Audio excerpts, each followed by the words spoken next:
అందరికీ నమస్కారం. డేగా ప్రభాకర్, ఆంధ్రప్రదేశ్ రైతు సంఘం రాష్ట్ర కార్యదర్శి. ఇవాళ ఆంధ్ర రాష్ట్రంలో అత్యంత ప్రెస్టీజియస్ పరిశ్రమ పెద్దది విశాఖ ఉక్కు.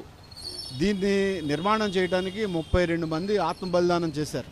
ఇది ఆంధ్రుల యొక్క సెంటిమెంట్ కూడా. దీన్ని మోడీ గారు 3 ఏళ్ల క్రితం, అంటే ఇవాళ దాని ఖరీదు 3 లక్షల కోట్లు, ఆయనేమో 25,000 కోట్లకో 20,000 కోట్లో ఆయనకి అత్యంత మిత్రుడు అదానికి అమ్మడానికి ప్రయత్నం చేశాడు. కానీ ఇవాళ మొన్న జరిగిన ఎన్నికల్లో కూటమి ప్రభుత్వంలో ఉన్న వాళ్ళందరూ కూడా విశాఖ ఉక్కుని రక్షిస్తానన్నారు. అందులో పవన్ కళ్యాణ్ ఉన్నాడు, పురంధరేశ్వరి ఉంది, అట్లాగే నారా చంద్రబాబు నాయుడు గారు కూడా ఉన్నారు. కానీ ఇవాళ ఆయన చేసిన పని ఏమంటే అక్కడ దీన్ని అమ్మటానికి 4,000 మంది కాంట్రాక్ట్ వర్కర్స్ని 2 రోజుల క్రితం తొలగించాడు. ఇవాళ 3 రోజులుగా విద్యార్థి యువజన సంఘాలు, కార్మిక సంఘాలు, రైతు సంఘాలు అన్నీ కూడా ఆందోళన చేస్తూ ఉన్నాయి. దాని ఫలితంగా నిన్న 4,000 మందిని పనుల్లోకి తీసుకోవడం జరిగింది. ఇవాళ దాన్ని ప్రభుత్వ రంగంలో ఉంచాలని మొదటి డిమాండ్. రెండోది ఏమంటే దానికి ఇవాళ ప్రైవేటు పరంగా ఉన్న గనులు ఉక్కు పరిశ్రమలకు ఉన్నాయి, కానీ ప్రభుత్వ రంగంలో ఉన్న విశాఖ ఉక్కుకు సంబంధించి ప్రత్యేకంగా గనులు కేటాయించాలని, అలాగే సెయిల్లో విలీనం చేస్తే అది మరింత దాని మనుగడ సాధ్యం అవుతుందని చెప్పి మేమంతా భావిస్తూ ఉన్నాం.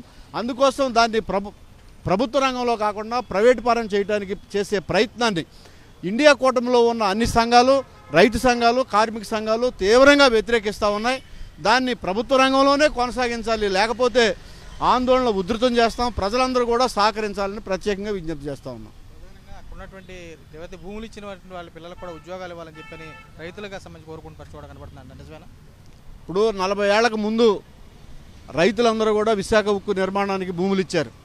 ప్రభుత్వ రంగంలో ఉన్న వాళ్ళ పిల్లలకు ఎప్పటికి ఉద్యోగాలు ఇవ్వాలి. ఇవాళ కేంద్ర ప్రభుత్వం, రాష్ట్ర ప్రభుత్వం అంతా కలిసి దాన్ని అమ్మేస్తే ఇక భవిష్యత్తులో ఎప్పుడు కూడా వాళ్ళకు ఉద్యోగాలు రావు. అందుకోసం మా డిమాండ్లో అది కూడా ఉంది. ఎవరైతే భూములు ఇచ్చారో విశాఖ ఉక్కు ఫ్యాక్టరీ నిర్మాణానికి వాళ్ళ పిల్లలకు కూడా ఖచ్చితంగా ఉద్యోగాలు ఇచ్చి తీరాలని చెప్పేసి కోరుతా ఉన్నాం.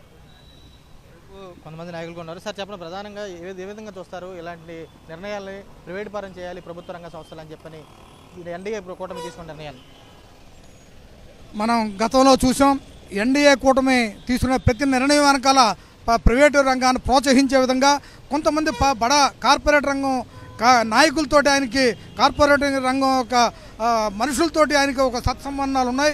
ఎందుకంటే ఆయనకి ఎలక్షన్లో లబ్ధి చేసే విధంగా ఉపయోగపడాలి. వాళ్ళు ఎవరు ఉపయోగపడతారో ఒక ప్యానల్ ఉంది వాళ్ళకి. ఆ ప్యానల్లో ఉన్నటువంటి వాళ్ళందరికీ కూడా అంబానీ కావచ్చు, అదానీ కావచ్చు, ఇంకా చాలామంది ఉన్నారు. మరి మనం చూసాం, చాలామంది విదేశాలకు కూడా వెళ్ళిపోయారు. ఇక్కడ ఇలా తీసుకుని 12 లక్షల కోట్లు ఇక్కడ బ్యాంకుల్లో తీసుకుంటే అది రద్దు చేశాడు. కానీ ఇక్కడ రైతులకు మాత్రం రుణాలు ఇవ్వడానికి కానీ, రైతు రుణాలు రద్దు చేయడానికి మాత్రం ఆయనకు మనసు ఒప్పలేదు. అంటే ఆయన కార్పొరేట్ రంగానికి అనుకూలమైన వ్యక్తి. అలాంటి వ్యక్తి కాబట్టి ఇవాళ కార్మిక రంగానికి సంబంధించింది ఇవాళ విశాఖ ఉక్కు ఫ్యాక్టరీ. కార్మికులందరూ కూడా ఎంతోమంది ప్రాణత్యాగం చేసి ఆ రోజున 32 మంది చనిపోయారు. ఎంతోమంది భూములు త్యాగం చేసి ఆ రోజుల్లో మరి అందరూ సామాన్యులు, వాళ్ళకి కుటుంబాలకు ఉద్యోగాలు వస్తాయి అనుకుంటే ఈ రోజుకి ఉద్యోగాలు రాలేదు సరికదా. మరి ఎప్పుడైతే మరి కూటమి ఎన్డీఏ వచ్చిందో వాళ్ళకి ఉద్యోగాలు ఇవ్వకపోగా ప్రైవేటైజేషన్ చేసేసి వీళ్ళకి అసలు ఆశ కూడా లేకుండా చేయటమే నరేంద్ర మోడీ గారి యొక్క ధ్యేయం. ఎందుకంటే నరేంద్ర మోడీ గారు చెప్పింది ఏది కూడా నిలబెట్టుకునే పరిస్థితి లేదు. ఆయన మనం గతంలో రైతులందరూ కూడా ఢిల్లీలో మరి రైతు సంఘాలందరూ కూడా కూలీలు అందరూ చేస్తే 1300 రోజులు పైచులకు చేస్తే కూడా ఆయనలో ఏమాత్రం చలనం లేకుండా. అయితే దురదృష్టం ఏంటంటే మనం ఒక అబద్ధాలు చెప్పి ఇచ్చిన హామీలు అమలు జరపనటువంటి వ్యక్తిని ప్రధానమంత్రికి ఎన్నుకోవడం భారతీయుడిగా మనం సిగ్గుపడవలసిన అవసరం మాత్రం ఉంది. దానిలో భాగంగానే మరి ఏ ఒక్క హామీని అమలు జరపకుండా ఇయ్యాలకు కూడా రైతు సంఘాలకి, రైతులకు ఆ రోజు ఏం హామీలు ఇచ్చి విత్డ్రా చేయించారో అది అమలు జరపమని కూడా ఒక వినూత్నమైన దీక్షలు చేయవలసి వచ్చిన పరిస్థితులు ఉన్నాయి. ఇది కూడా అదే దానిలో భాగమే. మరి ఇవాళ పవన్ కళ్యాణ్ గారిని ఎన్నికల ముందు అక్కడ సభలు పెట్టారు, హామీలు ఇచ్చారు, నెరవేరుస్తామన్నారు. ఇప్పుడేమో వాళ్ళ నిండా ముంచేస్తున్నారు. ఈ రోజున చెప్పాలంటే మనం కేంద్రంలో ఎన్డీఏని ఏ విధంగా అయితే మనం చెప్తున్నామో ఇవాళ ఖచ్చితంగా ఈ రాష్ట్రంలో మాత్రం కూటమి ప్రభుత్వం ఏ రోజైతే మరి పవన్ కళ్యాణ్ గారు చెప్తాడు కదా, నాకు మోడీ గారికి నేను చాలా ఇష్టం, నేను ఏం చెప్తా చేస్తారని వైజాగ్లో చెప్పారు. వైజాగ్ దగ్గరలోనే పోటీ చేశాడు. మరి ఆయన ఏం చేయాలి? ఇప్పుడు వెంటనే వెళ్ళి ఆ వైజాగ్లో మరి 4,000 మంది కార్మికులు తీసేస్తే అవుట్ సోర్సింగ్ వాళ్ళు ఎందుకు మాట్లాడలేకపోయారో ఆయన సమాధానం చెప్పుకోవాలి.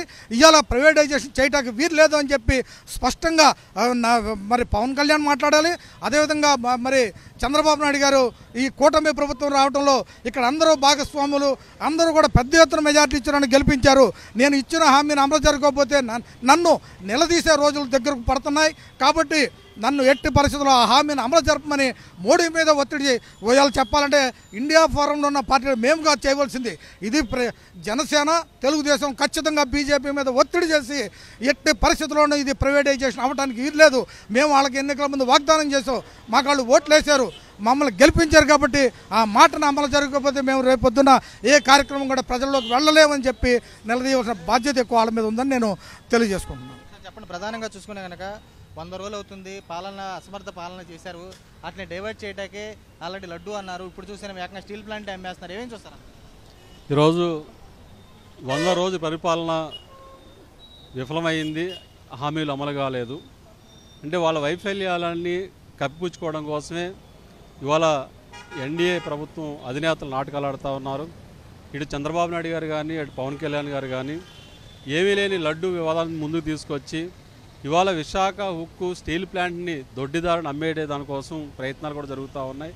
అంటే లడ్డు రాజకీయం ద్వారా ఈ రాష్ట్రం ప్రభుత్వం యొక్క వైఫల్యాల్ని కప్పుపుచ్చుకునే ప్రయత్నాలు చేస్తే ప్రజలు ఊరుకోరని చెప్పేసి ఈ సందర్భంగా మేము తెలియజేస్తూ ఉన్నాం.